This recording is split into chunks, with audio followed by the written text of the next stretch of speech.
able to decode this question, sir. So if you can help us understand, that would be great. All right. Sure. So we'll do that. So today is the last session. This is an extra session, so we will do a couple of things, including solving this question and some of the things that were pointed out in the last session. For example, Salmabi has given a piece of code which we will run and understand. It is about exception handling in Python. Gahan has said a question about approximating n factorial, and one person, I forgot the name, he has said how to compute the previous permutation for a given permutation. These things we will look at today. So just give me a moment. Sir, can you please share model question paper? I do not have access to a model question paper, but I hope that the questions will be in the lines of the assignments only and the quizzes. So we were looking at this question that you are looking at the screen right now, and we did not write the program for it. So I tried to explain to you how one can design a dynamic programming algorithm for this problem. But given the response, I realized that probably I did not do a good job, and therefore I decided not to write the program yesterday. So we will try to understand the question again today, and then we will write the code. But this time we will do it very slowly, and hopefully we'll understand this time. So let us go to the whiteboard.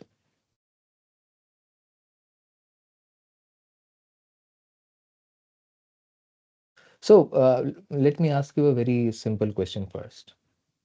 So I will give you an array. So let me give you an array. Let us call this array marks. So it is supposed to be the marks of a given student in a number of tests. So let us say that the test is out of 10 marks, and I have recorded the scores that the student has obtained in repeated uh, uh, appearance in that test. So the student has taken the test repeatedly, and he or she has got these marks, let us say. Okay, so let us say he or she has taken the test 8 times, and this is the set of marks that he or she has obtained. Okay, what is the question I'm asking? I'm asking you a question now. So my question is, this is too large. Find a sub array. So of course the array is marks, so I want you to find a sub array uh, of marks for which the sum is maximized. Okay, so what is a subarray? A subarray is, for example, a subarray is any continuous piece of the array. So 7, 1, 3, 4, 10 is a subarray. 8 alone is also a subarray, and so on. So in this example, where marks is given to be this list or array, what is the maximum possible sum in any subarray?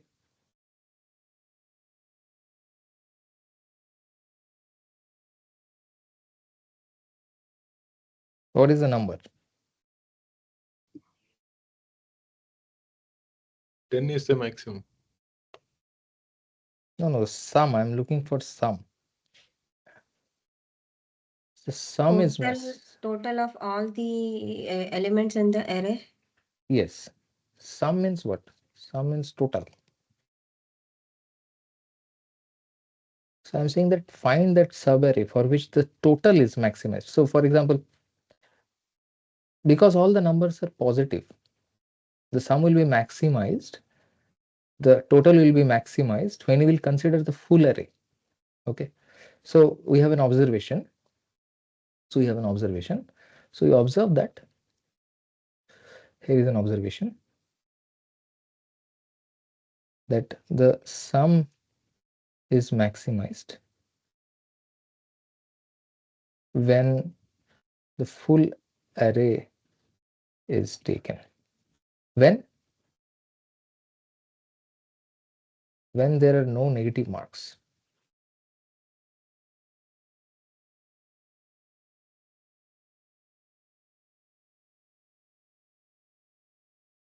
Okay, anyhow. So when there are no negative marks, then the sum is maximized when the full array is taken. Okay. So far, so good. Is this fine?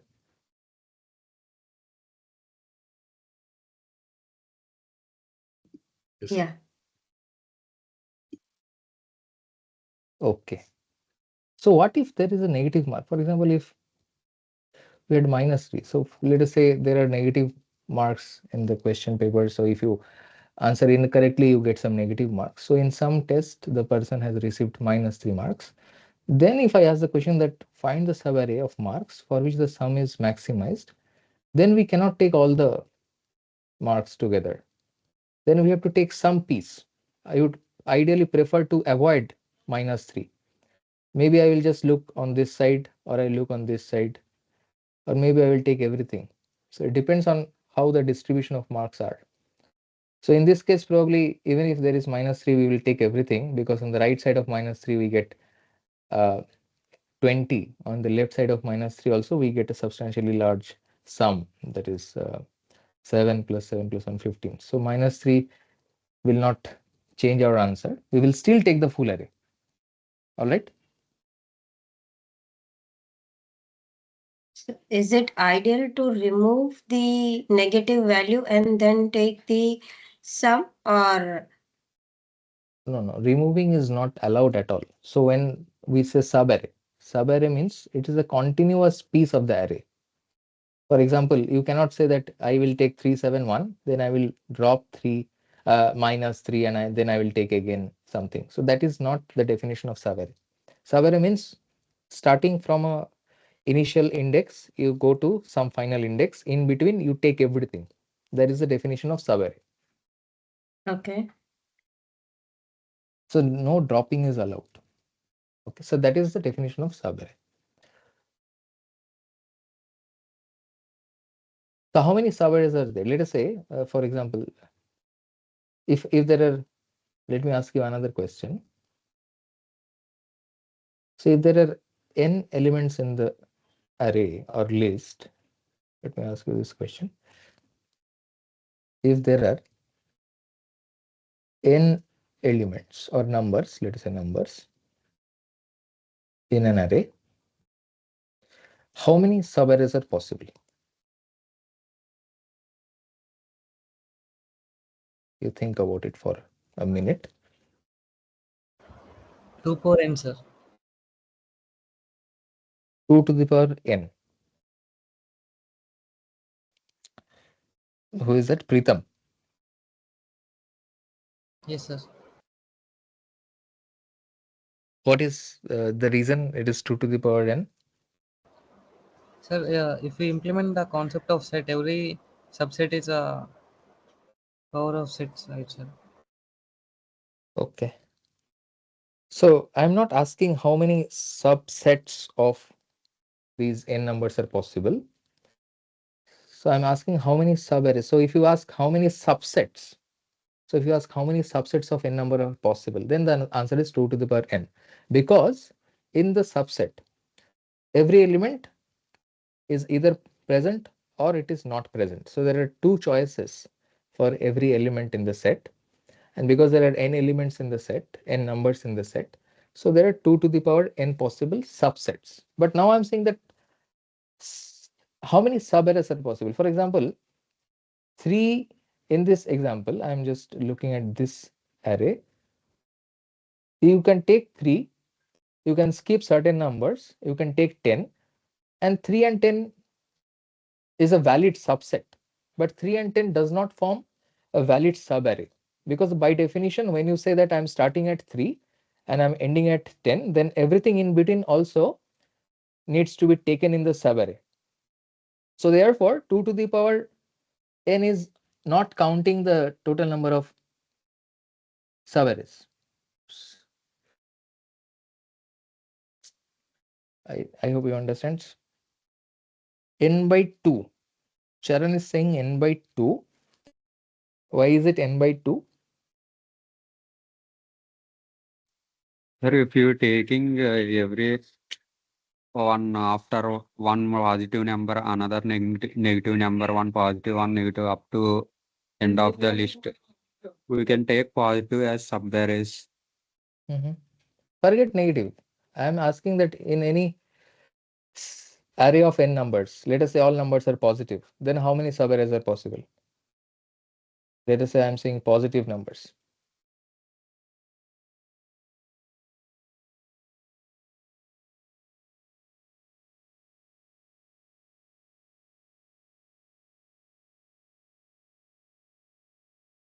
Nishkarsh is asking, is empty subarray possible? No, empty subarray is not possible. Every subarray is at least one element. For example, 3 itself is a subarray, 4 itself is a subarray, and so on. So if you ask how many single element subarrays are possible, then there are n possibilities. You take every number and that is itself a subarray. So many mosquitoes.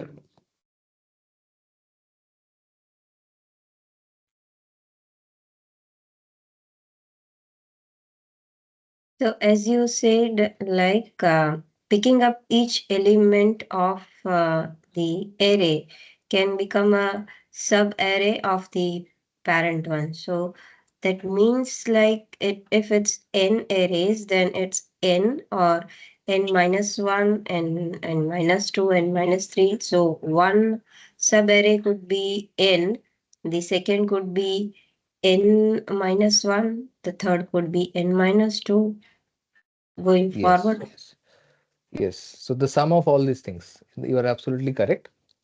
So how many single element subarrays are there? N. How many two element subarrays are there? N minus 1. So this is 4 and 3 is one subarray. 3 comma 7 is another subarray. So depending on where you start, you can start at 4 and take two elements. Similarly, finally you will start at 2 and take two elements. So n single element subarrays and n minus 1 two element subarrays. Similarly, n minus 2 three element subarrays. So sum of, so somebody had written n squared, that is in fact approximately correct. So what is the answer? So as Kajal, I think Kajal has pointed out, is it Kajal? Yes, sir. Yeah. Thank you for answering. This is the correct argument. So n single element subarrays are there. All right. Uh, there's so many mosquitoes. Just a second. How do we make it large?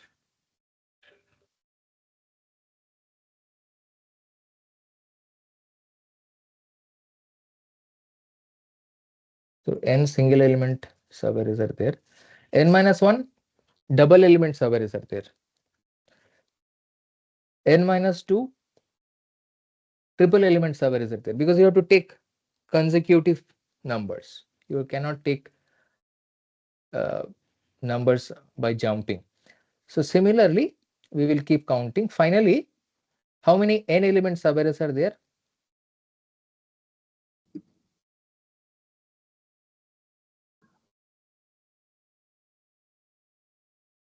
How many n element subarrays are there?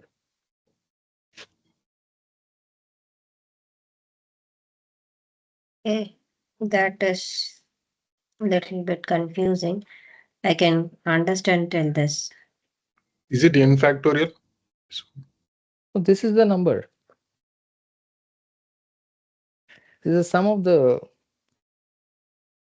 uh, first n numbers. N into n plus 1 by 2. Yes, that is the number. So roughly, 36 will come in this yes, case. yes. So roughly, as somebody had answered, roughly the answer is quadratic. Okay. Somebody had answered, but he deleted the answer later. Yeah, it's something like n squared. So there are n squared possible, almost n squared possible Nishkarsh has answered. All right. You want to ask something, Nishkarsh?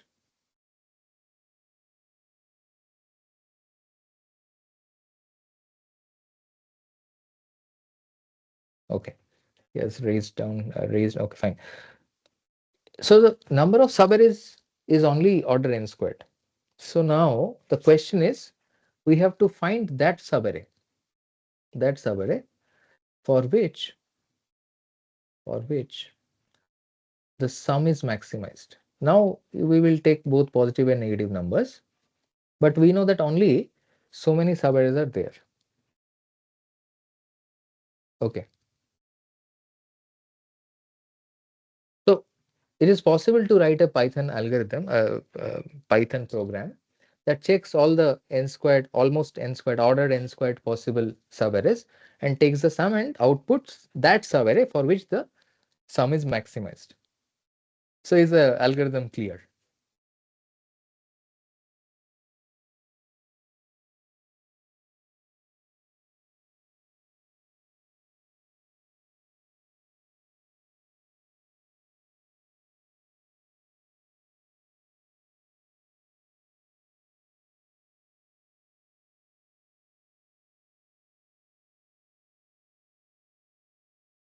So you can write a loop, right? So you can tell that I will start at the first index, then I will go till some point. So you can go till second index, you can go till third index, and so on. You can go till last index. Take the sum and take a variable which keeps track of the maximum sum, and then keep updating that sum. So finally, whatever you get is your final sum. But the problem with this algorithm is that it takes time order n cube. So there are n square possible subarrays. For every subarray, you may have to do a sum, and doing the sum is like probably you have to do order n additions. So every addition is one single unit of computation. So taking a sum is order n, and there are total order n squared possible sums you have to take. So the runtime of this naive algorithm is order n cube. So if you do it naively, then you will spend order n cube time. Cubic time you will spend, where n is the, what is the n? N is the number of elements in the array. Is this understood? Okay. But we want to do it fast. Maybe we do not have the luxury of spending cubic time. Okay, so we want to do it fast, and for that reason, we have to apply dynamic programming. Okay, and what we do in the dynamic programming, we divide the problem into smaller problems called subproblems, and we solve the subproblems, and we establish. Yeah, you wanted to say something?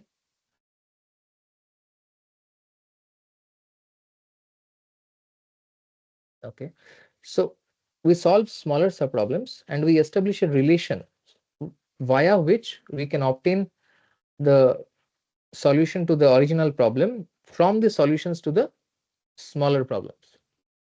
Okay, so now we will solve this question. So I will make some space.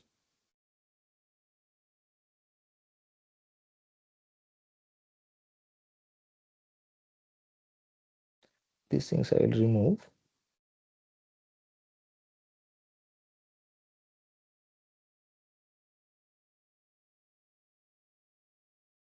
I'm interested in this question. I know that naively I'll take order n cube time, and I want to use dynamic programming to solve this question.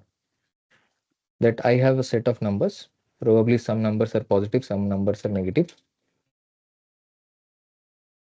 Okay. And I want to find that subarray of marks for which the sum is maximized. Okay. Uh, so this I will solve for you. Then we will go to the problem that the assignment asks. Then we will solve the problem. Okay. So we have to define a table. So I will now define some notation. So I'm going to define an array called best. Okay. And I'm going to say, so this definition that best of I is going to contain the maximum sum of a subarray when restricted to the first I elements of the array. So this is the maximum subarray sum for the first I numbers in array marks. Okay, so if I'm not looking at beyond the ith number in the array marks, then what is the maximum subarray sum I can get? So this is how I define best of I. So by definition, best of 1, that if I look at only the first, okay, let's make it best of 0. So indexing of the list is happening at 0. Let us say we start from index 0. So best of 0 means the first marks itself. The best of 0 means the first marks itself. So it is nothing but the first marks. So is the definition of understood. This is the base case. Okay.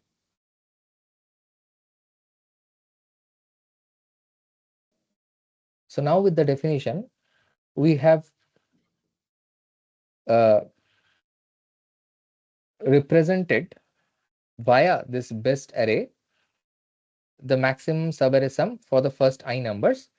So therefore, the final solution that we want to output would be present in best n. So our output is nothing but our output is going to be best n, because at best n by definition we are going to store the maximum subarray sum for the entire array. So now the question is, how shall we connect, relate best I? How to relate? Let me write in plain English. How to relate best I with best I minus 1? This is the crucial question which will define the DP.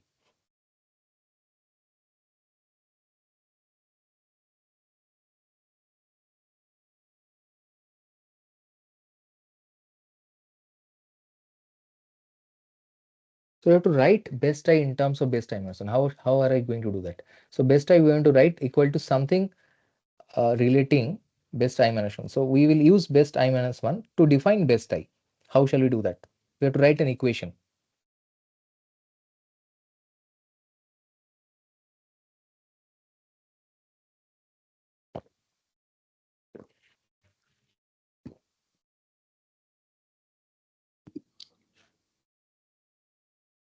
Every iteration we need to compare the best I minus 1 with adding I. Maximum of these two we can consider as best till that point. Yes, I understand what you try to mean. Any other comments?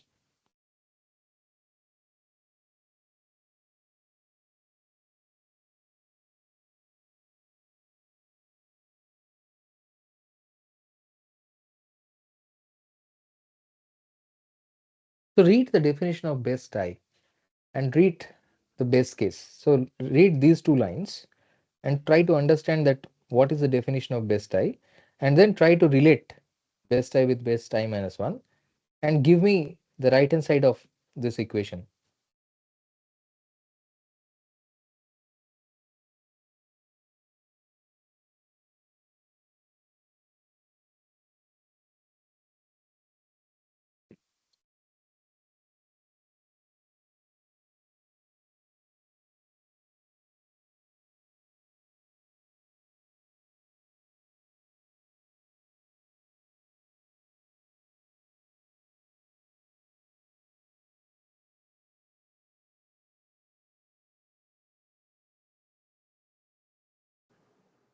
Best I is greater than best I minus 1 like this. Best I is greater than best. That makes sense.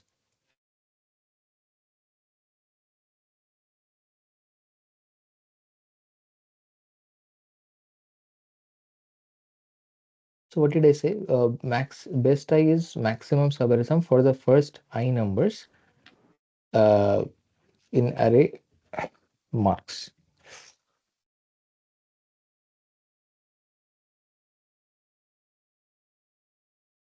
Uh,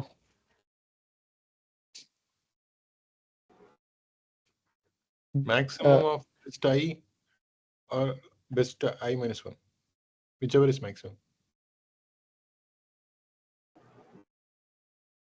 so maximum of best Best I minus I or I minus 1. Best I or best I minus 1, whichever is best I maximum. is best I cannot come on the right side. Best I is what we do not know. It's unknown. So you have to write in terms of best I minus one and or previous bests.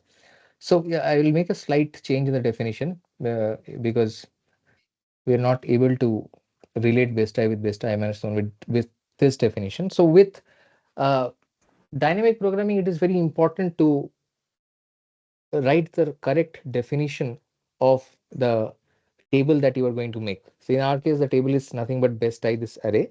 So I will make a slight change, then it will help you. So let us define best I with the maximum subarray sum for the first I numbers in array marks, where we end the subarray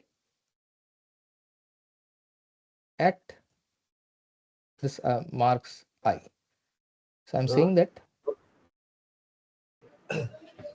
Shyam Sundar.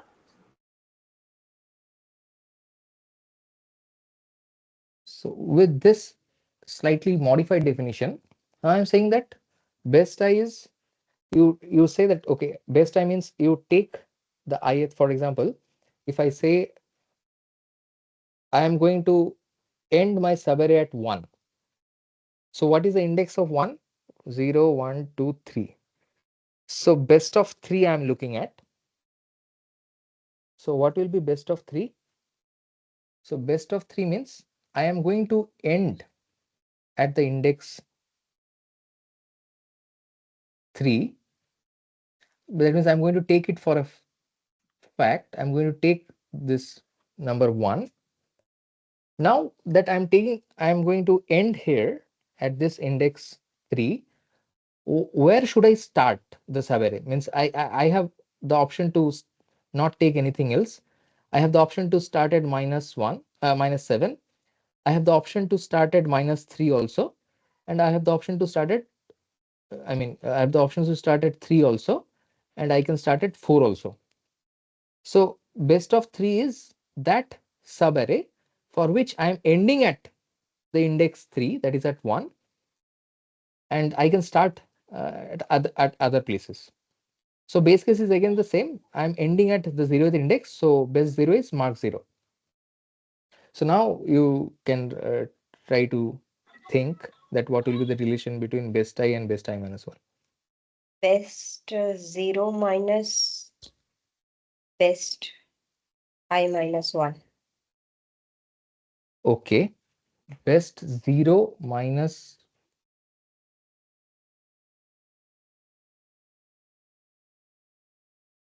best I minus 1. This is what you're saying? Yes. Okay. So what does best 0 means? Best 0 means you start and end at 0th index. So you get 4. And best of 3 according to your definition would be best of 0 is 4 minus best of I minus 1. So best of I minus 1 is you are ending at this guy at -7. So you will take all these 3 things as the best you could do, because -7 is large negative. So on the left of -7 you have 2 positive numbers. So best of 2 is 4 plus 3 minus 7. So the student has got 4 in the first test, 3 in the second test, and -7 in the third test. So far her performance is 4 plus 3 minus 7, 0.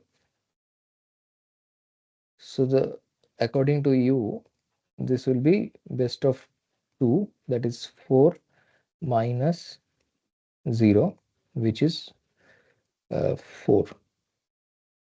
Okay.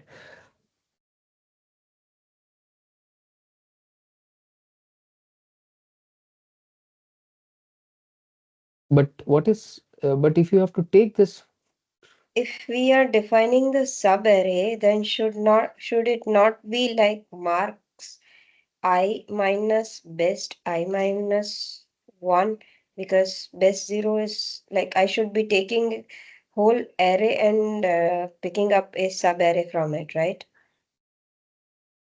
I will not get you. Please come again. Okay, if I'm preparing a sub array out of an array, then I have to pick up the whole array list and then, whole array and then pick out a sub array from it, right? So instead of best 0, should I not be taking it as marks I minus best I minus 1? Here. Yes. So no, you said that you are going to set this relationship. So you are going to Okay. compute best I as best 0 minus best I minus 1. So based on this definition, I am writing what is going to be best 3. That means I'm ending at this number 1, index 3. So best 0 according to the base case is marks 0. That means the first test score, which is 4. Then I calculated base 2 and I realized that base 2 is nothing but the sum of the first 3 tests. 4 plus 3 minus 7, which is 0.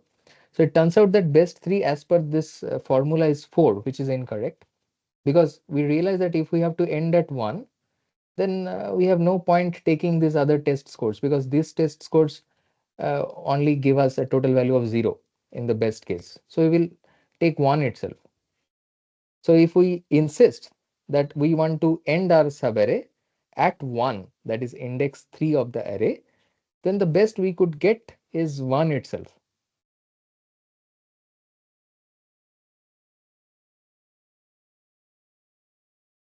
So I will give you the relationship. The relationship is the max of two quantities.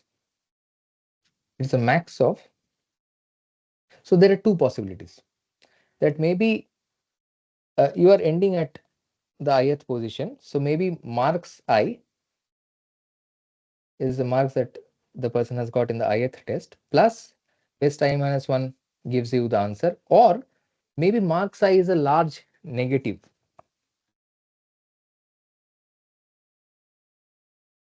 So maybe marks I is a large negative, so you don't take it.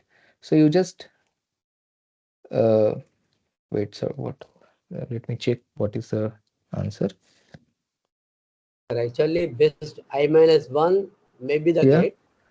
Yeah, just to learn. 2, we have to write it as 1 is the best I minus 1, comma, best I minus 1 plus marks I. If you add it, it may become, otherwise, before 1 may be the become. Yes. Yes, 1. So maybe marks I itself is the answer, or you get something by adding best I No, no, minus no, 1. You, not one is the adding the marks, another one is previous one, best I minus 1 only. That is a previous. Recursive means generally previous plus whatever we are going to add now. No, that is a totally or previous one itself only. no, no. So One is marks. adding this So what is the marks I. definition of Another one is this? the best I minus 1 only. What I mean to say, sir. Comma best I minus 1 itself. So if you write best I minus 1 here, Yeah, then yeah. the definition will get violated. Best I minus 1, if you add it, whether that is or previous one, So so whichever is these the two. maximum, that is. So is this according to you? This is correct, right? Yeah. Okay. So now let us revisit the definition of best I. It is saying that it is the maximum subarray sum for the first I numbers in the array marks, where we end the subarray at marks I. So that means taking marks I is mandatory. Okay. So taking marks I is mandatory. Previous to marks I, you may take other numbers. So the subarray is ending at ith index, but where it starts, there are options. It can start at the first index, it can start at the second index, but it has to end at the ith index. So best of I should by definition must take marks I, Yeah, whether or total. not marks. Yes. total we can, yeah, marks total you can say. Yes, so marks I, that number at index I has to be taken anyway. So when you say that one option is best of I minus 1, that is incorrect, because marks I you are not adding. On the left side you are adding, Okay, but it may okay, happen that okay, it may yeah. So best okay, I minus 1 could be very large negative. For example, if this is minus 17, then okay. best till here is 4 plus 3 minus 17, that is minus 10. So best 2 is very large. The person's, Then best I minus 1 will be taken. Na? The before 4 plus 3 only considered. Na? yes, If it is if you add one is the one marks total, another is before whatever the numbers are there, 4 plus 3 or 4 plus 3 minus 17. Which are the bigger that we are taking considering na, as a maximum one. yes. But you have to end at 1. That means 1 is taken for a fact. When you are considering best 3, you are ending at 1. That is true. So because you are ending at 1, so the other Yes. part of the Yes. recursion is not best I minus 1, it is marks Marks I. I.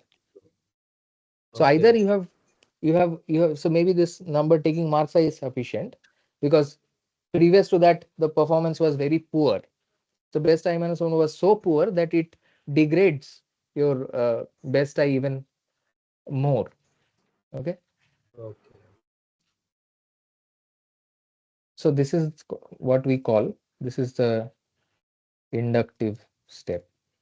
So we have established an induction.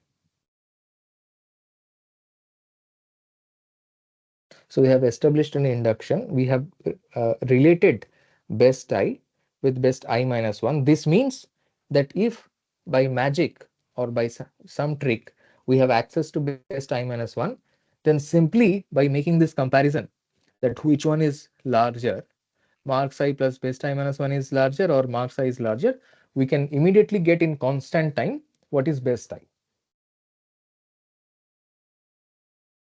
Okay.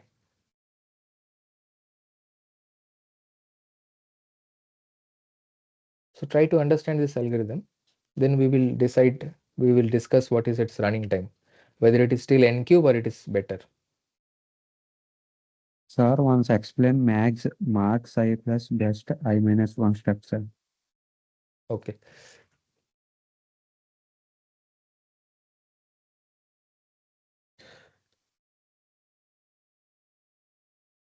So I have defined best I to be the maximum subarray sum. Let me delete all these things. I will make it even simpler.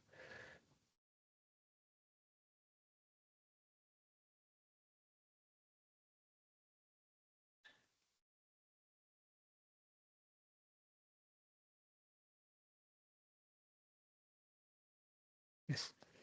So best I is the maximum subarray sum when I insist that the subarray has to end at the ith index. Okay. The subarray is ending at the ith index. It can start somewhere before the ith index. It can start at the 0th index. It can start at the 1th index, and it can start at the ith index also. But it has to end at the ith index. That is the definition of best I. Okay. So what is best 0? It is the best you could do if you have to end at the first test score itself. Best 0 is mark 0. That is the best case, base case. Okay. So now this is not true. Our output is max of best I over all I. Our output is the max. So what is the maximum subarray? We do not know beforehand. The maximum subarray could end at the first index, could end at the second index, and so on. It could end anywhere. It could end at any of the possible indices in the array. So we do not know. So we will take the max among the best I values. Okay. So the base case we have defined. Now I am relating best I with best I minus 1. So I am saying that by definition, best I, let us say for illustration, I am considering I to be 3. So best of 3 is the maximum subarray that ends at number 1, this number 1, which is index 3. Okay, so I am going to write best of 3 in terms of best of 2. So you are forced to end at index 3. So you are definitely adding whatever is at marks I. So marks I is one possibility. The other possibility is that maybe you have obtained, for example, if this was -5, maybe you have obtained some positive score by adding the number, the best I-1. The best I-1 is the best you could do if you ended at the I-1th index. Whatever you gained in best I-1 plus the marks at the I-8 index, this could be your best I, or maybe the best I-1 was a large negative. Therefore, taking marks I itself is the better choice. So one of these two things, marks I plus best I-1 or marks I, is your best I, because you are forced to take the ith index marks. Does that make sense?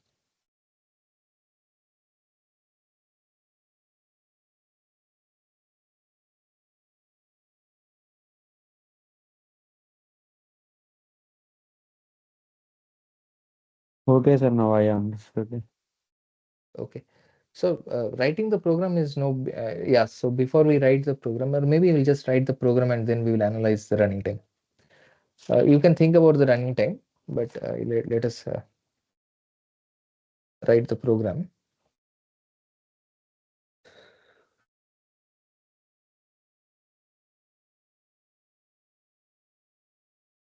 So once we'll write the program, it will become much visual.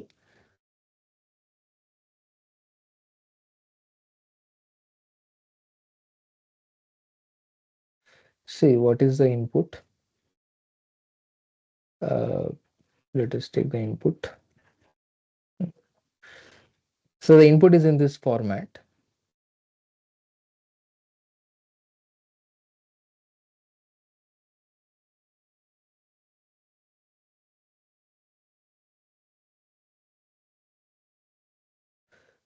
So there are 10 numbers in the array, and this is the drop factors. Let's, for now, we are not dropping anything.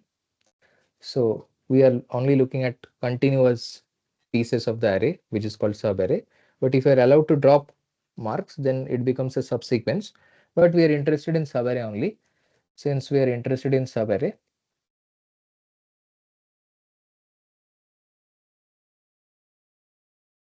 only no drops are allowed.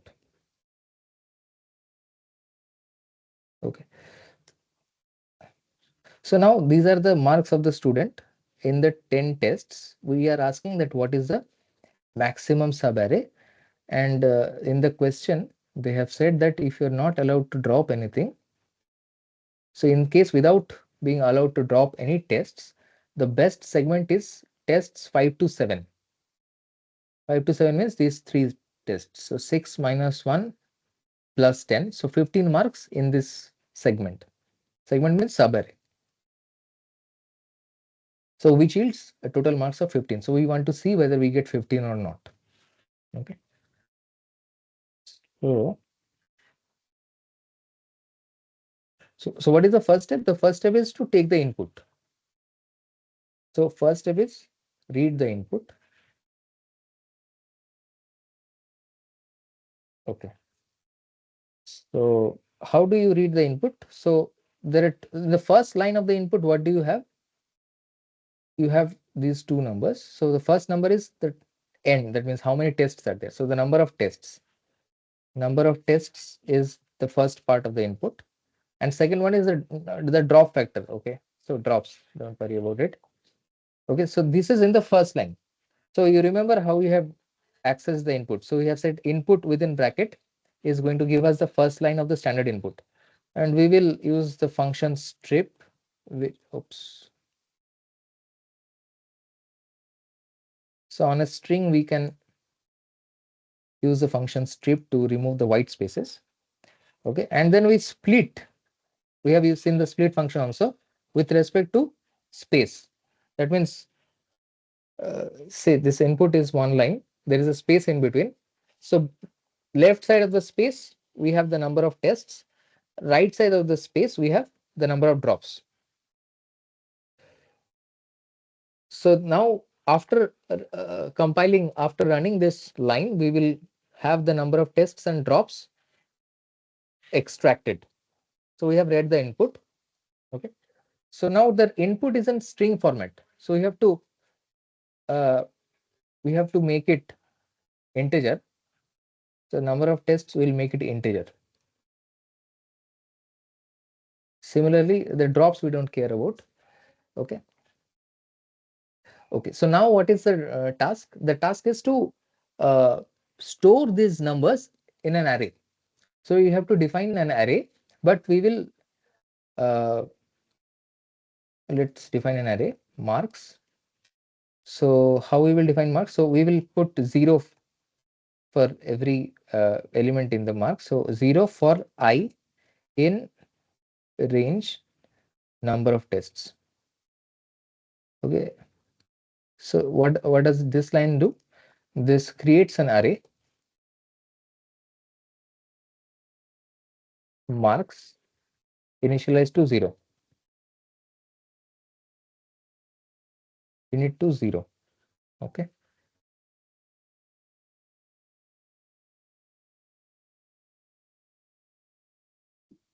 There is a typo in the number of tests. First line it is NO, second Okay, line okay, line yes. 4 is NO. Thank you. Okay. So what shall we do now?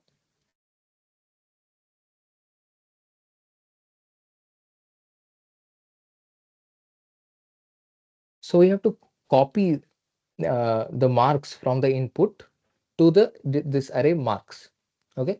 And how do you do that? So we have to run a loop as we have seen before. So for I in range number of tests, we will update the marks. So again, we are going to read from the input. So every line there is only one number. We don't have to do any splitting. So we just use the strip function on the string. But this is going to be a string. So we want to make it in integer. So let's make it integer. So what does this line do? This stores the marks into the array. Okay, so this is how we have read the input. So reading input is done. Now we have to define the base case of the DP recursion. So what is the base case?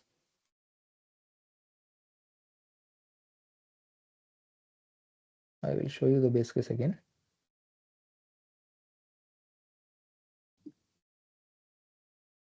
This is the base case. So what shall we? Full marks 0.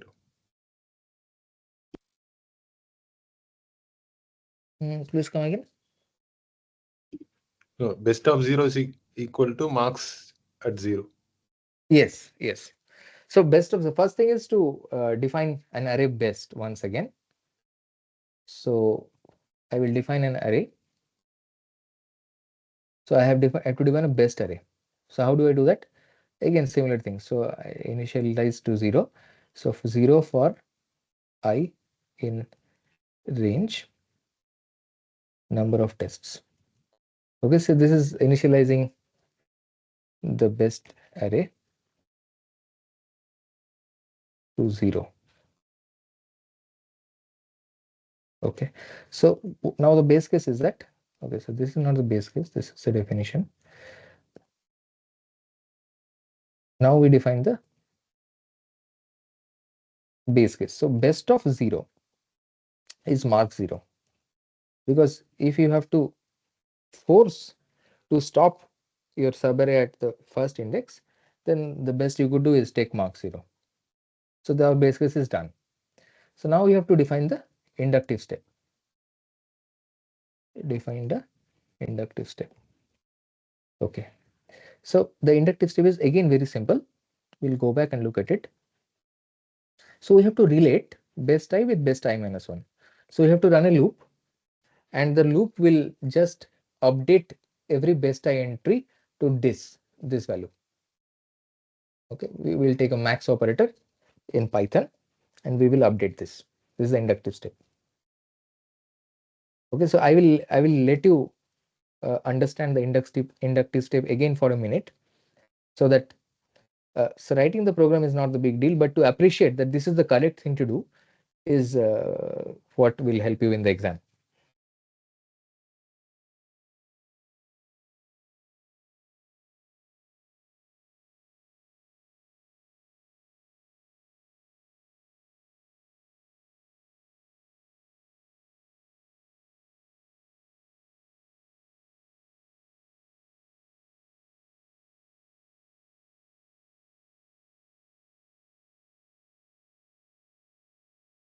Okay, so now I have the inductive step. So again, I want to update, so I have to run a loop. I have to update all the entries in the best array. So for I in range, now I'll say that you start from 1, so many mosquitoes, and go till n, and update best I to max of, what is it? So max of marks I plus best and this marks I. Okay.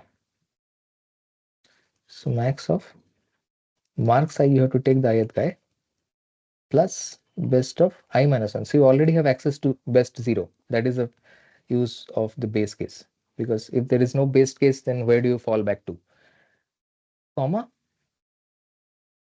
sorry, marks I. All right, this is exactly what we have done in the analysis. Marks I plus best I minus 1, marks I. Marks I plus best I minus marks 1. This is ended. That's all. That's all we have to do. So now I have to identify that in the best array, what is the largest entry that is corresponding to the maximum subarray sum. So I will also add one variable. This is a max subarray sum variable. I will add a variable. So initialize this to the best 0. So initially I believe that taking the first score itself is the best subarray one could do. And if it turns out that uh, at some point we have got a better subarray, then we'll update it. So how we'll do that? So we'll take the better of the two. So we'll say that max subarray sum is the max of what I have presently, that is max subarray sum, comma what I have computed now, that is best I. This is all that we have to do, and then we'll print. We'll print the max subarray sum. So I've written the program for the first time. I hope that this will work. I did not write it before, but let us see. I hope that there are no compilation issues. Excuse me, sir. Yes. In the line number 14 for I in range 1 to n, you didn't define n before. Oh, thank you. So there's a number of tests.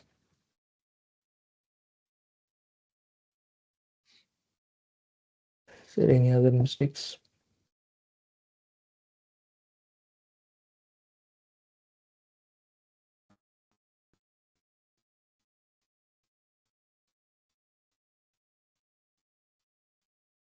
Do you see anything else immediately?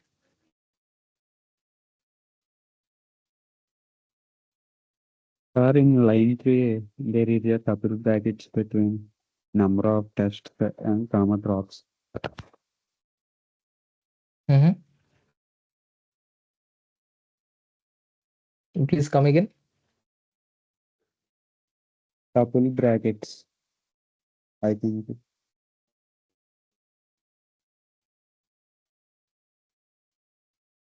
So where is the issue? Number of tests, comma, drops are in between double brackets, I think, sir. Oh, okay, okay. This way? Sir, F, sir. Thank you, thank you. Is there anything else?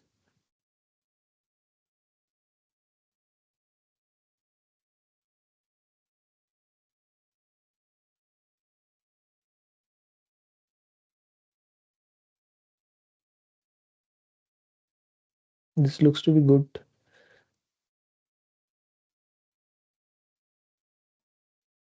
Okay, we'll run it. 15. This is exactly what we expected. That these three things together gives us a subarray that gives the maximum subarray sum.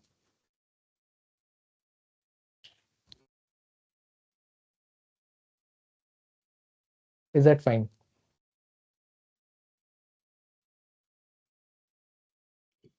Yeah.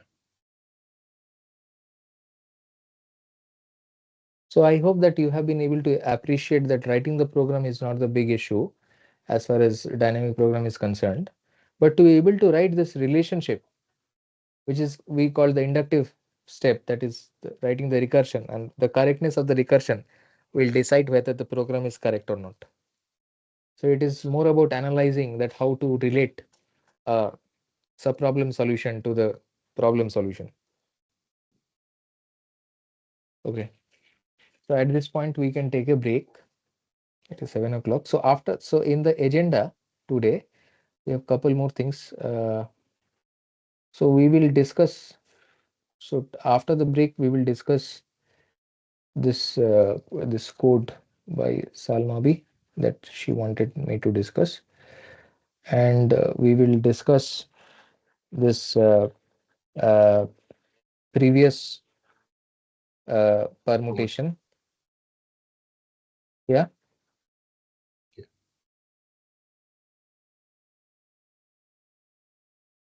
And if Gahan is there, then we will discuss how to approximate n factorial. These three things we are going to do. At this point, we can take a break for 10 minutes. Yeah, this is the previous permutation thing, but maybe I will show you the code that Salmavi had sent.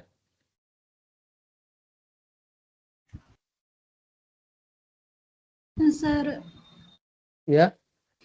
in the program we initialized drops, one element called drops, but we didn't use it. Yes, yes. Where we use in Because line number 3 we used drops, but in the remaining section we didn't use it that. yes, yes, so we are not allowed to drop. That's what I said. Since we are interested in subarray only, we don't allow any drops of test scores in between. So that's why I said drops is 0. But the original question allows drops also. So if you look at the original question, Yes, yes. it says that if Lavanya is allowed to drop up to 2 tests in a segment, then the best segment is from 1 to 7. From 1 to 7, there is a larger subarray sum than 15. So these things, as they have claimed, is a subarray of sum 24. With drops, again, the program will become slightly more complicated. I don't think we have the time to discuss how to handle drops. Uh, uh, what I can do is I can send you the code at the end of the session. If the time permits, we will discuss how to handle drops as well. But before that, in our agenda, we have these things which you have asked, the students have asked. Okay, sir.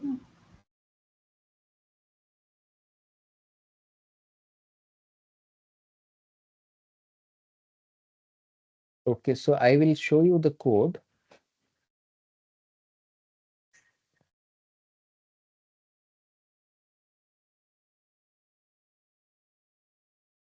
So this is the code that she has shared with us. We will discuss this code after the break. So we're taking a break now. So we're going to be back after 10 minutes at 7:16 p.m.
All right, so welcome back to the session once again.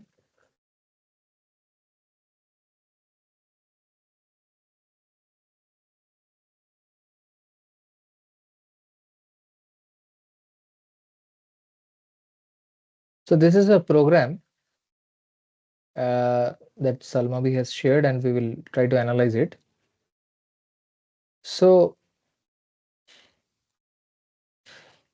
here we have a dictionary D, and it has two keys, 1 and 2.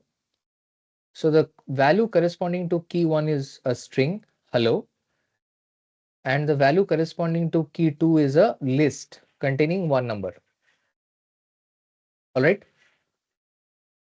So there's a function foo which is defined with parameter e and an integer, and we have a definition here. In fact, it tries to perform certain operation on the dictionary, and if there is an exception during performing this operation on the dictionary, then it tries to catch that exception. So there are three types of exception. One is value error, the other is key error, and the other is attribute error.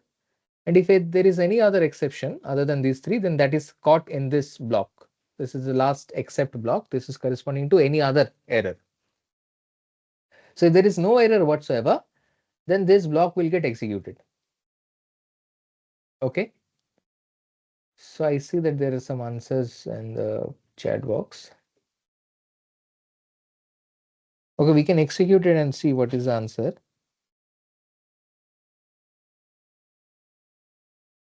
So PV said something, and Harsh is not able to hear me. So I was not audible because I muted myself. So let's run this program. Program didn't output anything. So the program did not output anything. Why did the program not output anything? Sir, one more thing. Before execution, if you can explain, that's a good thing because maybe your may not it will come in the exam. And I got this question in one of the what I can say. One student shared this experience. This question he shared in that platform. Okay. Here, if you want the output print D, you should last print D, you should write. Okay. But before run, you should explain how it's happened. It will be good because we have to write the output in the section. Okay. So before we run the program, let us first print what is D. So D is nothing but this dictionary. So the D is this dictionary. And then I executed this call to the function foo. So what will happen is the control will go to the definition of the function, and k is set to 1 because I am sending the parameter 1 instead of k.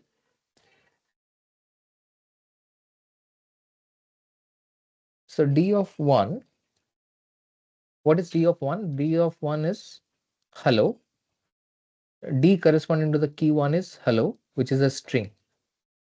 So on a string, can we apply this method append?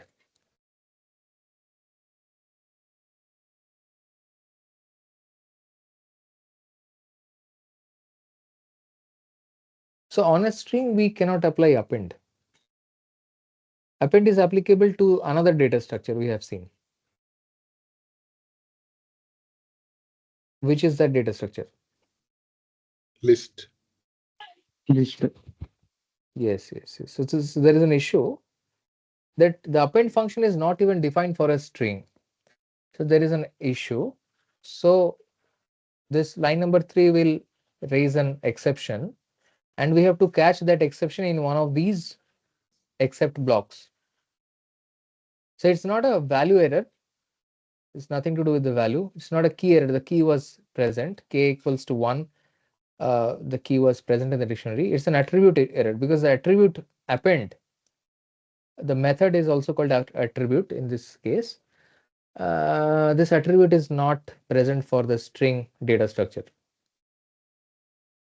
So this line will get executed. So d of 1, it will try to set it to 601. Okay. And then d of 2 will remain 77. That is my guess. We'll run it. So we have the output. D of 1 is 601 and D of 2 is 77. Two lists. So any questions on why we have got this output? Sir, I already know the answer because I executed this, and before that I returned the output.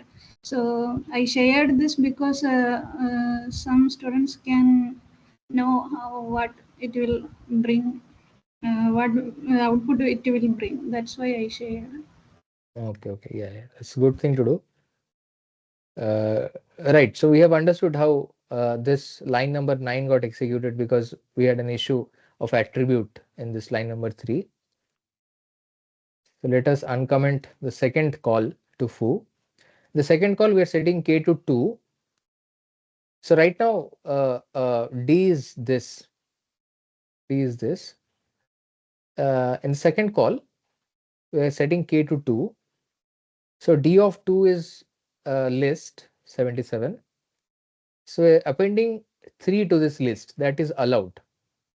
So after the execution of line 3, we'll have value of 2 will be 77 comma 3 in a list.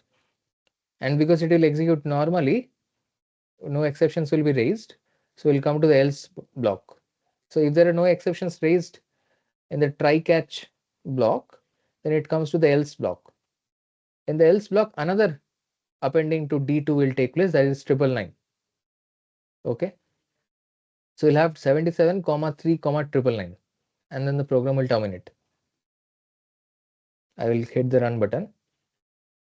So we can see that 77 comma 3 comma 999 is what we have here. Is this all right? Yeah.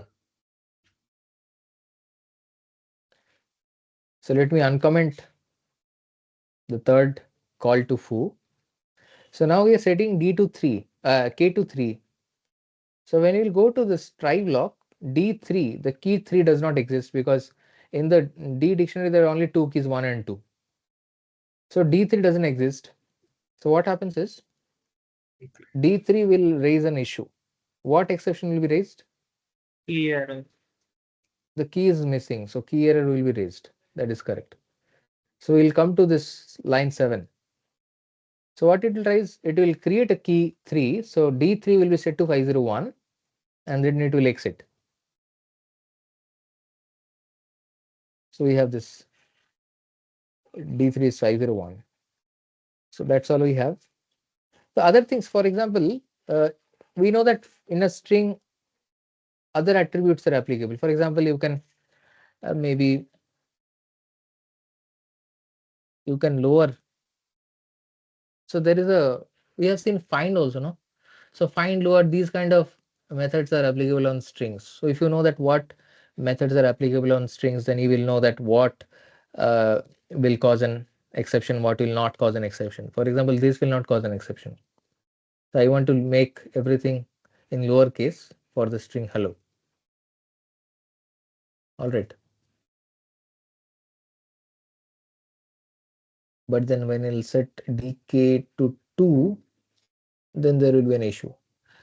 Yeah. So yeah, I mean, you find out that what things are applicable on strings, what methods are applicable on lists, and then you will be able to answer these kind of questions. Okay. Shall we move to the next one? Yes. Yes, sir.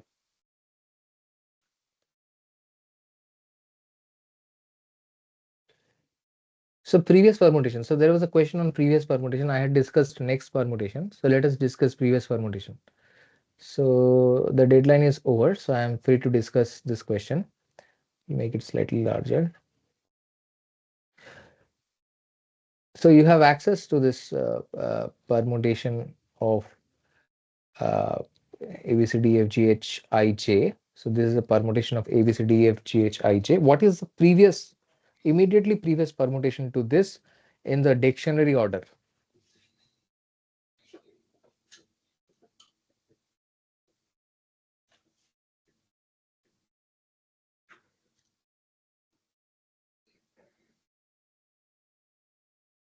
So you read the solution. So it says invert the algorithm given in the video. Look for the longest suffix in increasing order. So longest suffix in increasing order is this C, E, F, J, increasing order. I is bigger than C, so I, C, F, J is not an increasing sequence, but C, F, J is an increasing sequence. That's what they're saying.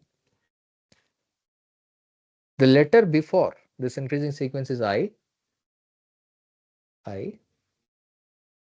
Replaced by the next smallest letter in the suffix. So consider this suffix and find the immediately smaller letter to I. So C is smaller to I, E is also smaller to I, F is also smaller to I, but J is bigger than I. So among C, E, F, the immediate smaller letter to I is F. So that's what they're saying, that the next smallest letter in the suffix is F. Suffix is this C, F, J. So now you bring F to the place of I. So you bring F to the place of I. So the remaining thing is now C, E. Yeah, go ahead, Karunamaya. One second, the I and J, I think the nearest value is coming J by F. So you're saying that J is smaller than I. J. Okay, means in previous case it is, we should take it the smaller one. Yes, the immediate smaller. Okay, thank you. So now you have brought F to the place of I. So remaining things are C, E, I, J. C, E, I, J, you have to place in decreasing order. So then that's why it has become J, I, E, C. So F, J, I, E, C. So the last 5 letters have been reordered. So first 5 letters are as it is, and the last 5 letters have been reordered to get this. So this is the final answer. So based on the observation that we had, that when you are asked that what is the previous permutation, so you have to ask that does there exist a permutation for which there is no previous permutation? Yes, that permutation is the smallest permutation. That means in the dictionary order, that is the first permutation. Before this, there is no other permutation. So that means everything is in increasing order. Everything is in increasing order. So as long as things are in increasing order, you are happy. But as soon as you see there is a pair which is in decreasing order, at that point you do some surgery, you do some operations. What operations? Very similar to what we did for next permutation. Identify for the letter where the order is mismatching, identify the immediate smaller letter in the suffix and do a swap. And after that, I had said that do it in reverse order, but reverse order and descending order is same in this situation. And then you put it in reverse order. So the feedback, I mean, the answer is quite self-explanatory. If there are any questions, I can take it. Any link to refer? What is it? Yes, sir. One more question. So should I go to that left side after the I? No, right side. The suffix. The After I, suffix, I got the first one is I is less than C. I is greater than C. That's why I take the operator of I. Again yes. after this, we should stop there, or will, again there is a chance to go back D, B, A.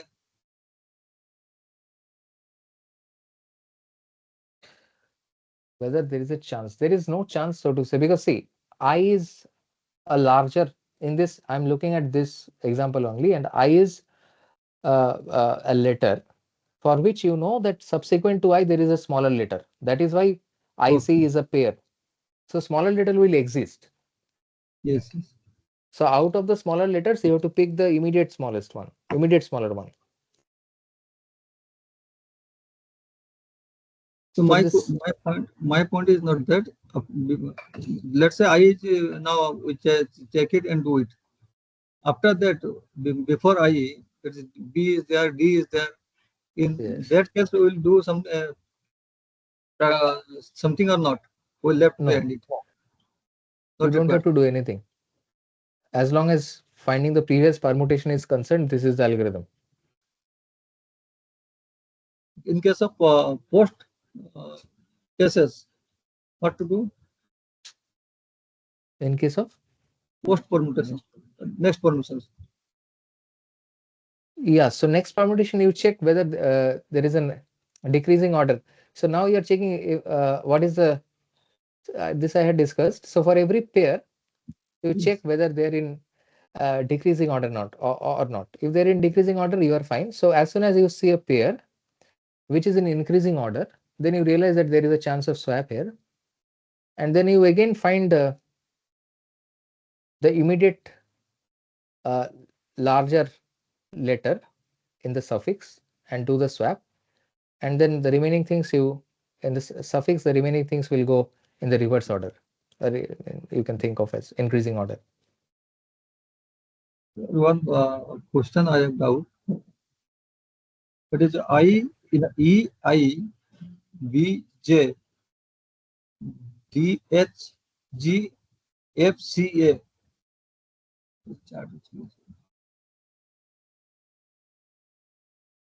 You write it in the chat.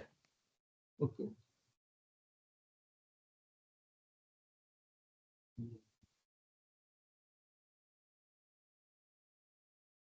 Archana is asking, please share the link to refer model question paper. I do not have it. Sir, can you give more example on exception problem? If time permits, we will try to do it. Sir, could you explain this problem once again? Which problem? This previous presentation. Okay. So what is the previous permutation? So the previous permutation is just previous permutation in the dictionary order. So this is a word. So how many, first of all, how many words can be formed using these letters when every letter has to be used?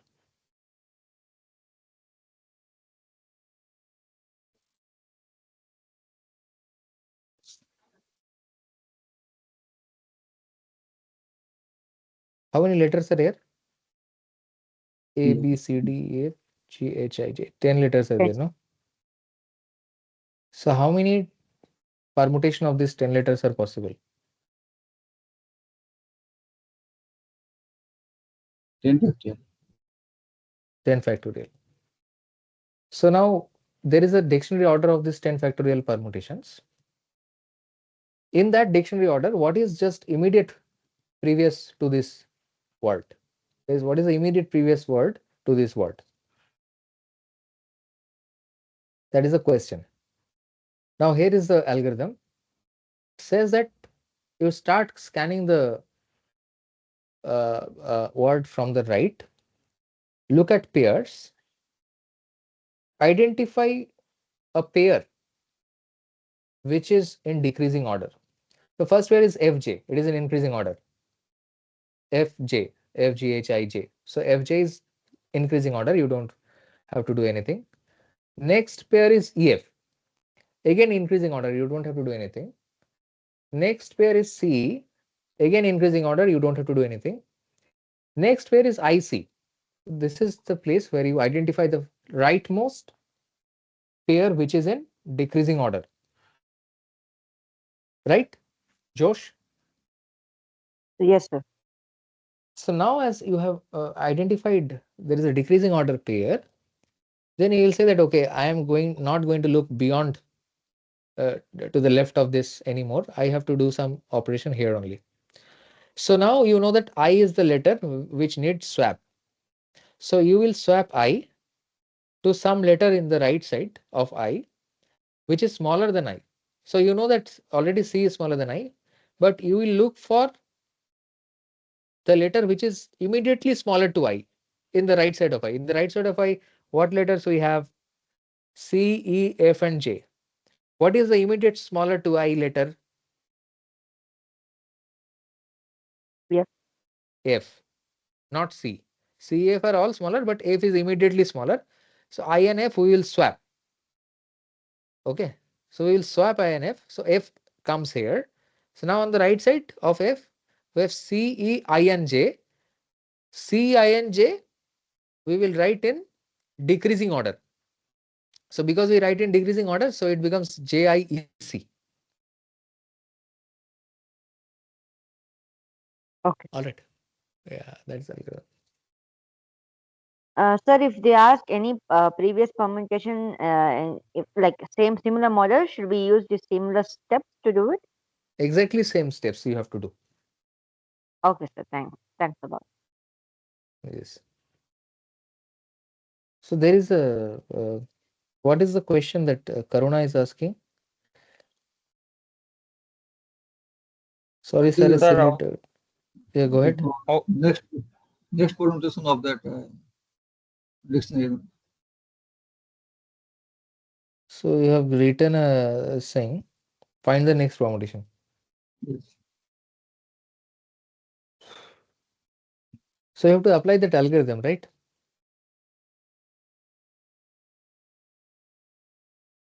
You try to apply that algorithm. We will take that question after 8 o'clock maybe, because we have one more question to discuss. After discussing that question, I will help you uh, Yes, find the yes, next one. I have done it, but not getting the right answer because Okay, okay. So I will do it for you. okay. Sorry, sir, I have silly doubt for online proctor exam. There is no code writing, sir. I don't know. I have no clue about the exam, Kshitij. Meghna, so no, yeah, I think, yeah, I don't know what. Okay, fine. Gahan has found a permutation. I think you can refer to that. What Gahan has found. Karunamai can refer to this permutation, next permutation. But I will do it for you. Salmavi, I have given you to link. Fine. So next, what we will discuss? Yeah, so we'll come back to the question that Karunamaya has asked, but now we'll discuss approximation of n factorial. Okay. So what is n factorial? What is the definition of n factorial?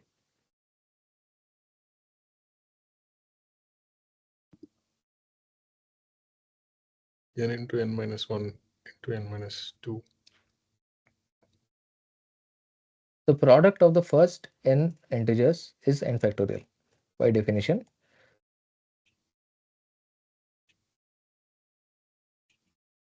So as a programmer, for some reason, you have to write, if you have to write the program to find factorial, how much time will it take? So input is n, input is n. How much time does it take to compute n factorial?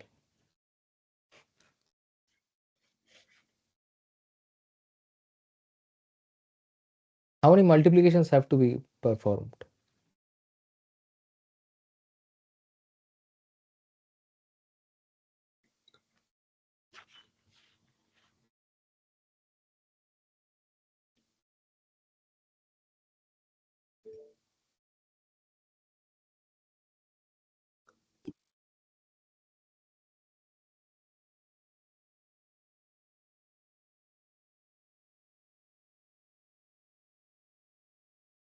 N multiplications. Gan is saying n multiplications. Anybody else have told you what is n factorial?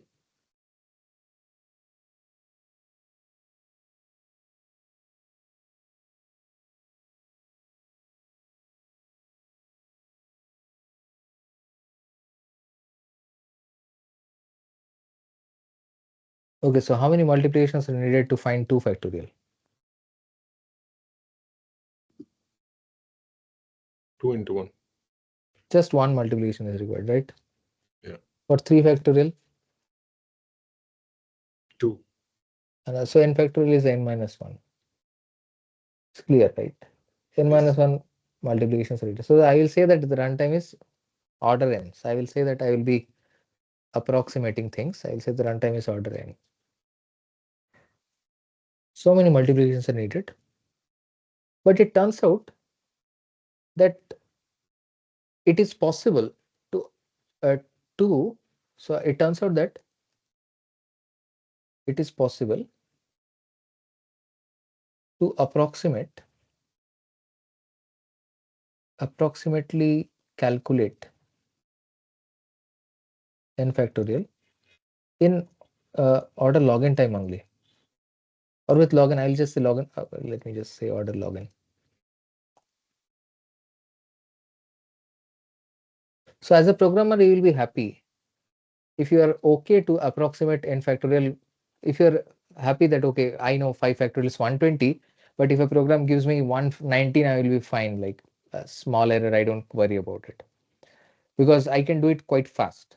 So what is the level of efficiency, running time efficiency we are getting? Order log n. So how much faster we are getting? So try to imagine what is log of. Let me ask you a specific questions. What is log of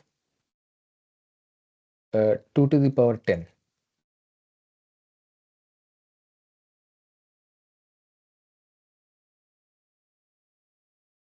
Log 2 to the base 2, let us say. How much is 2 to the power 10? 1024. What is log to the base 2 1024? 10. It's clearly 10, right? So I am saying that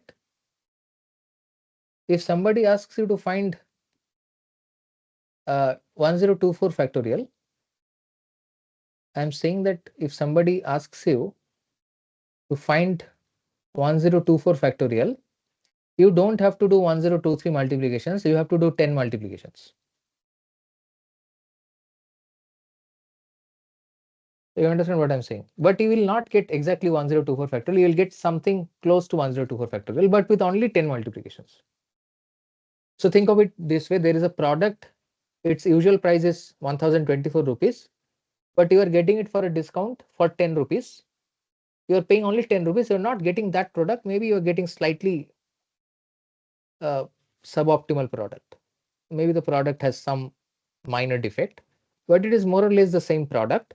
You're not paying 1024 rupees on 1023 rupees, you are paying only 10 rupees. That kind of discount you're getting, 99% discount. All right. So there is a formula. There is a formula that I'll show you now that approximates n factorial.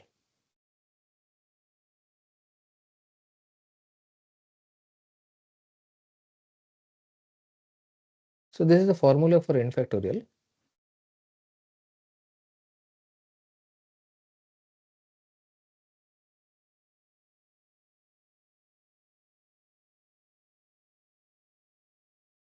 Okay. So you will not get exactly n factorial. So what is this? This is square root of 2 pi n times n by e. So what is e? So e is an irrational number. It's called the Euler's number. E is the Euler's number.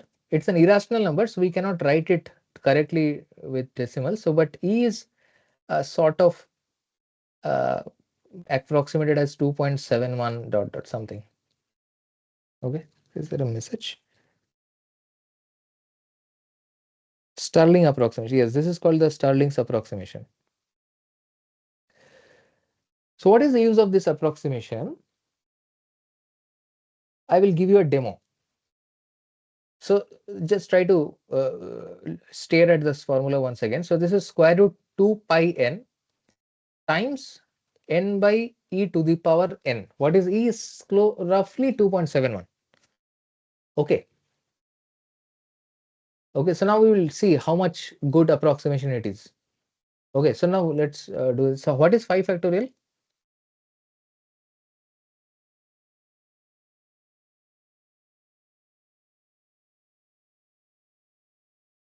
Anybody? 120. Yes. 6 factorial?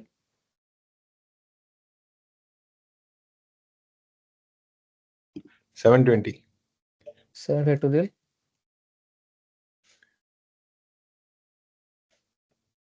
5040. Okay, so we will see how good it is. Okay, so let's go to Google. So let's try with 5 factorial first. Okay, so 5 factorial. 5 factorial is 120.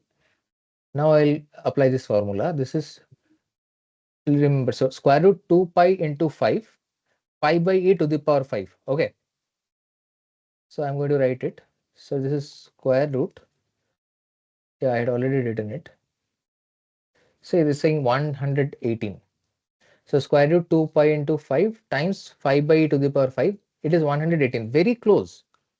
Not 120, but very close. So this is an approximation. But how quickly we have found it? Let's do it for larger numbers. Let's do it for 6.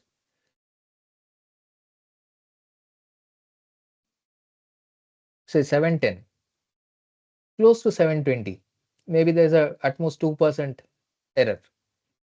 Okay. Takes 7. 4980 again. How much was it? 550.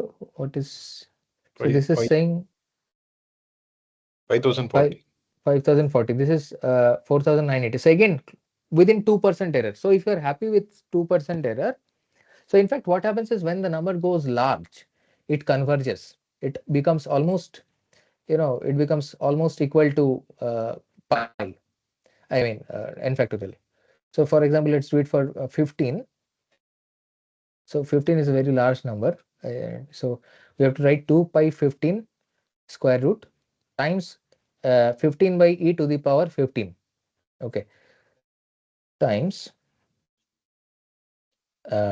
15 by e to the power 15. Is this right? Square root 2 pi 15 times 15 by e to the power 15. Okay, so this is 1.3004307 times e plus 12 means 10 to the power 12. So e plus 12 means trillion, 10 to the power 12. So this is 1.3 trillion. So 15 factorial's approximation as per Stirling's formula is 1.3 trillion. Okay. So remember this number. This is 1.30043.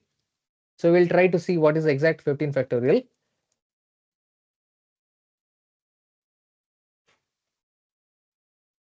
It's not Apple iPhone 15. It's this number.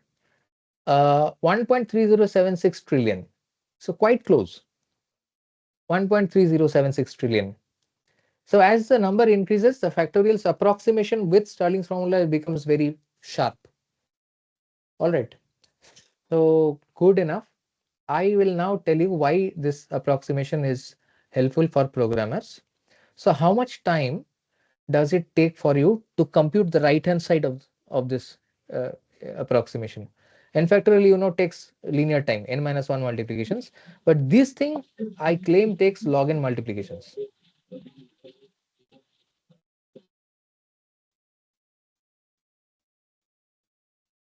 So 2 multiplications here, 2 pi. So think of 2 pi as a constant. 2 pi into n, 1 multiplication, 1 square root operation, and primarily n to the power n you have to do. So how to do n to the power n? It is like there is something called squared multiplication. So you find n square and then you multiply n square with n square to get n to the power 4. Then you multiply n to the power 4 to n to the power 4 to get n to the power 8. So with squared multiplication, in log n time you can compute this. So computing the right hand side is going to take only order log n time. All right. So that is the beauty of this approximation. It gives you 99% discount in terms of running time. All right. Any questions so far? Sir, where can we access all problem solving session recordings? In YouTube, you can access all the problem solving session recordings in YouTube in my channel InfoBliss.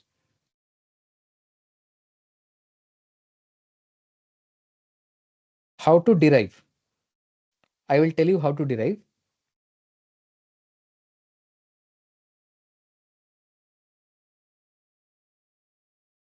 So now question is how to derive.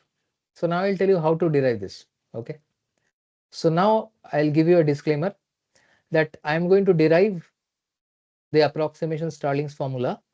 Y n factorial is something like this. I'll give you a high level idea because the exact derivation requires more mathematics. And the disclaimer is that this is not relevant for your exams. So at this point, you can feel free to not listen to this or do your own thing. Yeah, so I'm going to go ahead and derive this. So the way to derive this is the following. So n factorial is this so many things is n into I have already written this now. Let me write it once again. So I will use the notation. I will use notation. So this notation, okay, forget notation. It unnecessarily complicate things. I just say times.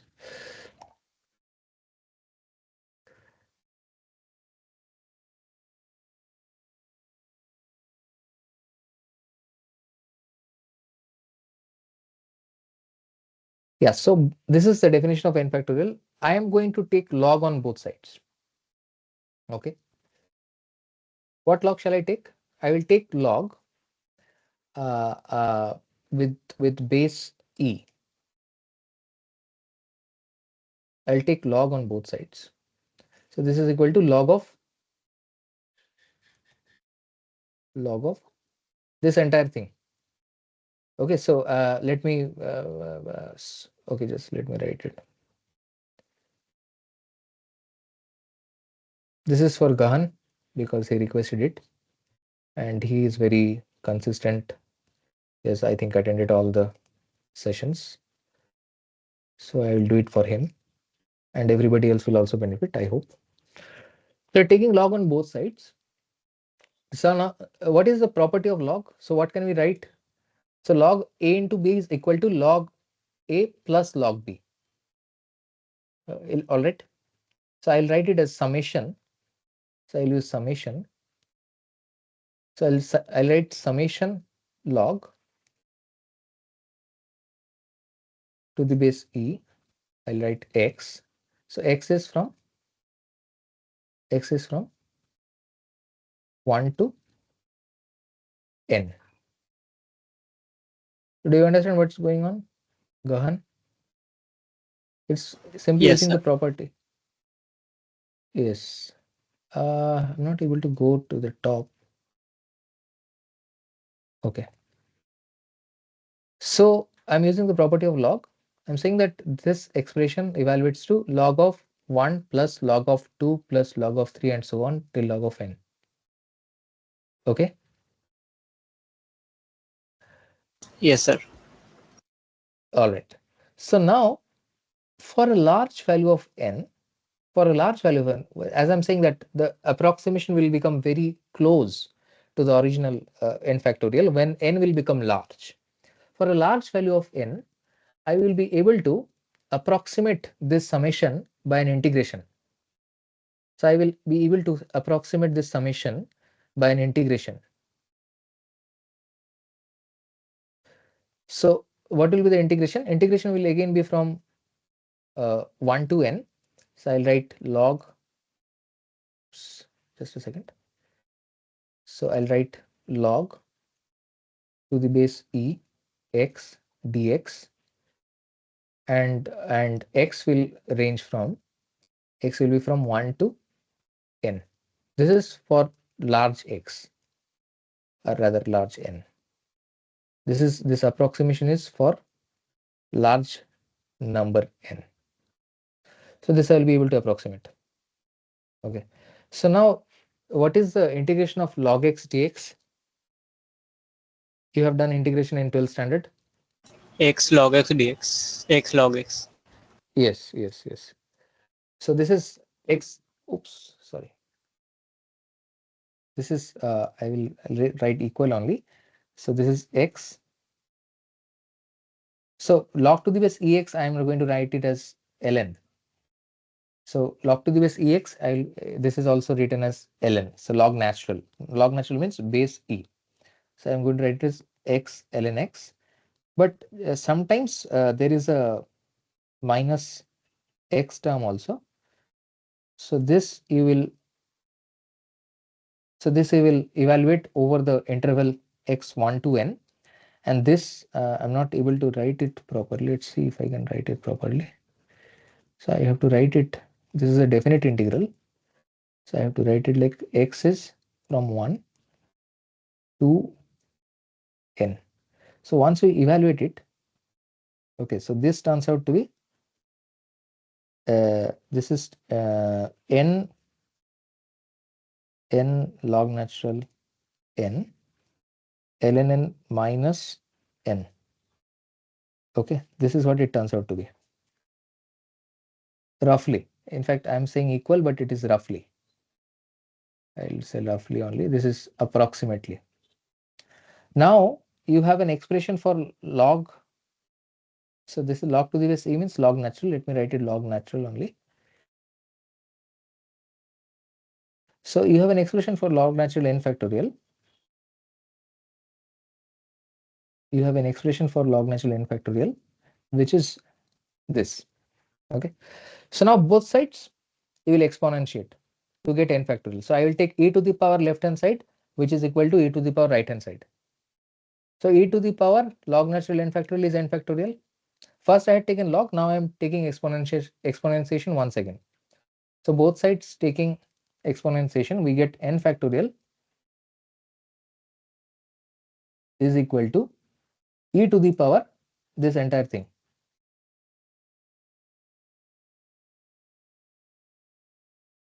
N log natural n minus n. What is this thing equal to? So e to the power, what would this be? So this would be like e to the power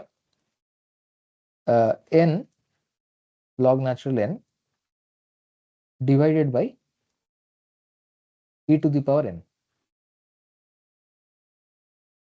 This is by the properties of indices. E to the power a minus b is e to the power a divided by e to the power b. All right. Yes, sir.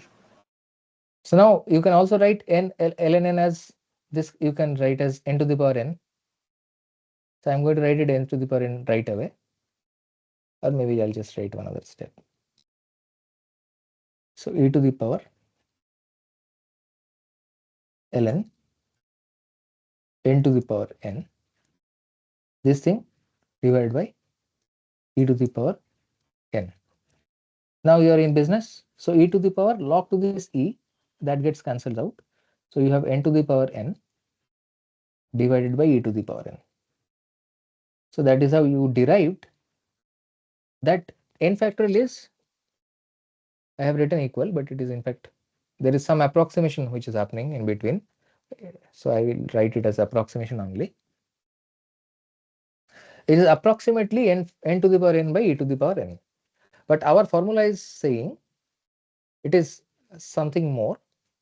So there is another square root 2 pi n factorial.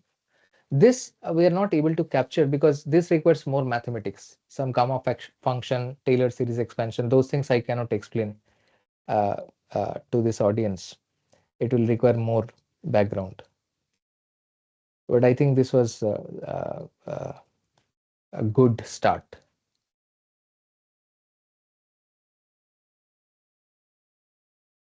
Okay, sir. Okay. Any questions you have on this derivation?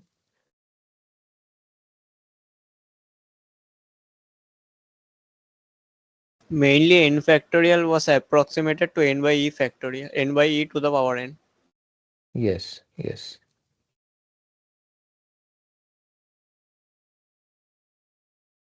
So this is the formula, Stirling's formula. So there's an additional root 2 pi n, which requires more work.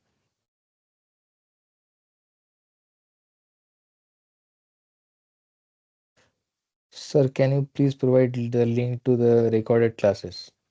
I can do that.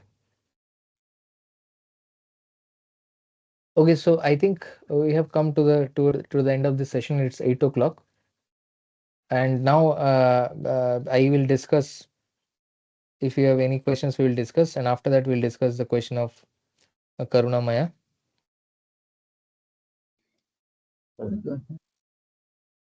Sir, this initialization of array, can you explain how to do that? Oh, okay, okay. The previous thing you have done. Yes, yes, I'll do that. So somebody is asking for this playlist. Just a second, in a minute, I will opt in the playlist of the recorded videos, and I will share.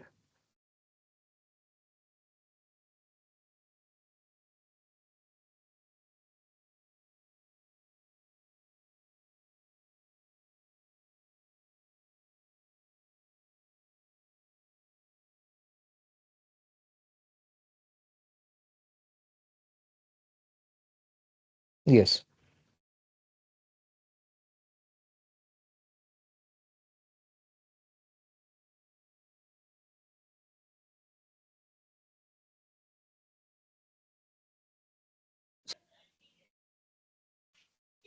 Is there anything else?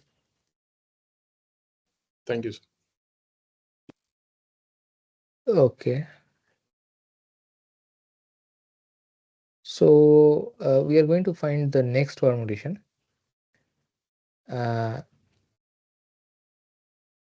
We had a question on next permutation, and I think in which week did we have this questions? Week 7. Week 7.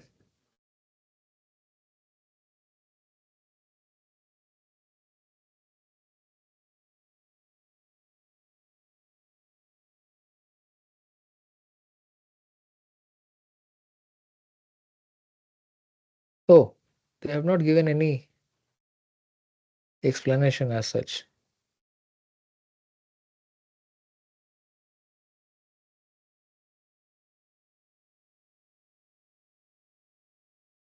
There's no explanation whatsoever. Anyway, so I will tell you. Karuna Maya has given one string. Karuna Maya, can you type that permutation once again? I'm not able to see it. Sir, we got it the answer correctly. We have some problem with the understanding. Now we got it the exact solution. But one thing that is there any smallest value and the largest permutation is there in this scenario?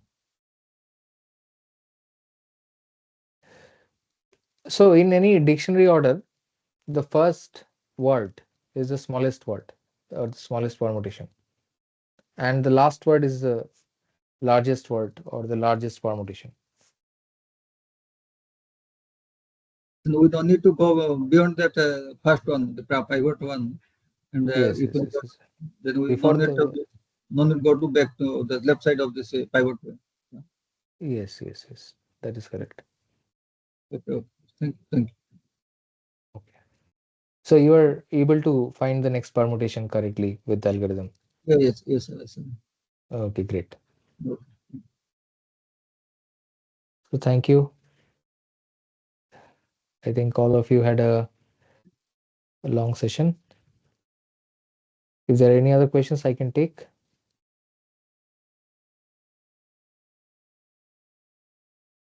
So some of you have been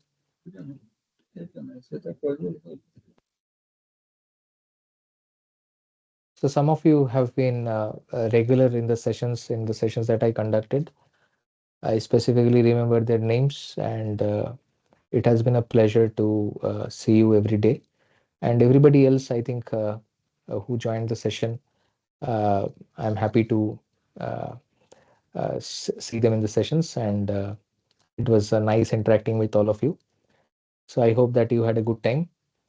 And this is the end of the course from my side, because I'm only concerned about problem solving sessions, and today is the last session. So I thank all of you again, and that will be it in this course. Thanks a lot. Thank you. Thank you so much, sir. Thank you so much, sir. Thank you, sir. Thank you so much, sir, for all these efforts. Thank you. It was a pleasure.